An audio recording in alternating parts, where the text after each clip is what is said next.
2024년 11월 15일 연중 제32주간 금요일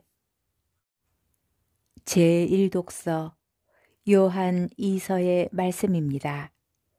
선택받은 부인이여, 그대의 자녀들 가운데 우리가 아버지에게서 받은 계명대로 진리 안에서 살아가는 사람들이 있는 것을 보고 나는 매우 기뻤습니다.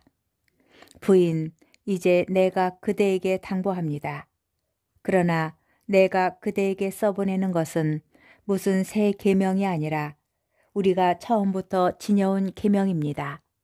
곧 서로 사랑하라는 것입니다. 그리고 그 사랑은 우리가 그분의 계명에 따라 살아가는 것이고, 그 계명은 그대들이 처음부터 들은 대로 그 사랑 안에서 살아가야 한다는 것입니다. 속이는 자들이 세상으로 많이 나왔습니다. 그들은 예수 그리스도께서 사람의 몸으로 오셨다고 고백하지 않는 자들입니다. 그런 자는 속이는 자이며 그리스도의 적입니다. 여러분은 우리가 일하여 이루어 놓은 것을 잃지 않고 충만한 상을 받을 수 있도록 자신을 살피십시오. 그리스도의 가르침 안에 머물러 있지 않고 그것을 벗어나는 자는 아무도 하느님을 모시고 있지 않습니다. 이 가르침 안에 머물러 있느니라야 아버지도 아드님도 모십니다. 주님의 말씀입니다.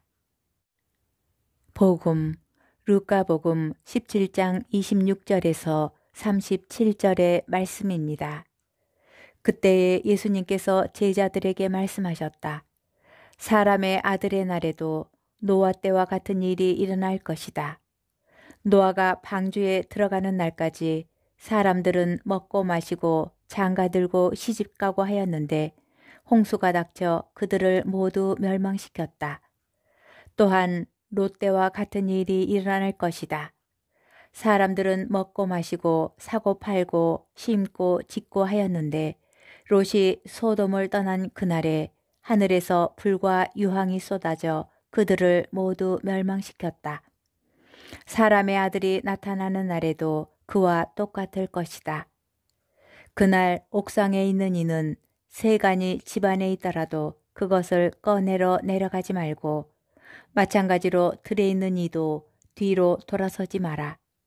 너희는 롯의 아내를 기억하여라. 제 목숨을 보존하려고 애쓰는 사람은 목숨을 잃고 목숨을 잃는 사람은 목숨을 살릴 것이다. 내가 너희에게 말한다.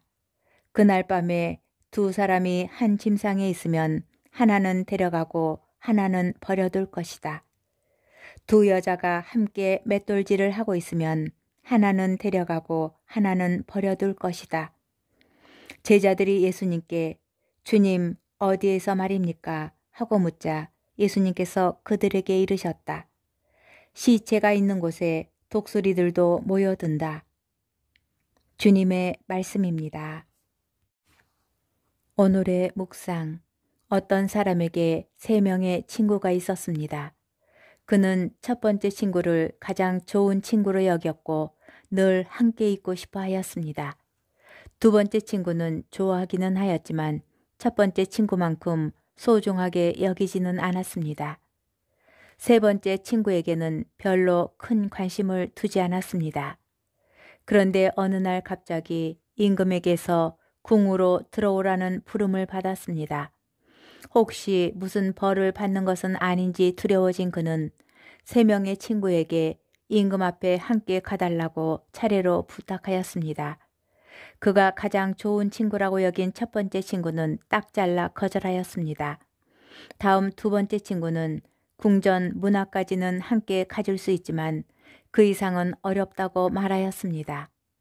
마지막으로 세 번째 친구에게 부탁하였는데 그는 흔쾌히 대답하였습니다. 그래, 기꺼이 함께 가겠네. 자네는 어떤 나쁜 짓도 하지 않았으니 두려워할 것 없네. 내가 함께 가서 임금님께 자네가 어떤 사람인지 잘 말씀드려 주지. 임금의 부름은 죽은 뒤 하느님 앞에 서는 것을 뜻합니다. 첫 번째 친구는 재산입니다. 사람은 살아있는 동안 돈을 가장 소중하게 여기고 그것을 모으려고 갖은 애를 쓰지만 죽은 사람에게는 아무 소용없습니다. 두 번째 친구는 가족과 친척들입니다. 그들은 무덤까지 따라와 주지만 죽은 이가 무덤에 묻히고 나면 그를 혼자 남겨두고 돌아갑니다. 세 번째 친구는 선행입니다.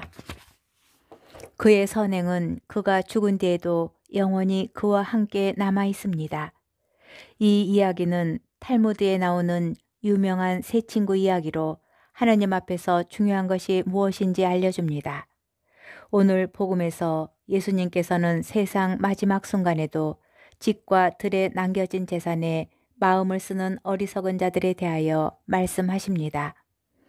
마지막 날에 주님 앞에 동행할 친구는 돈이나 재산이 아닌 오직 사랑의 실천뿐입니다.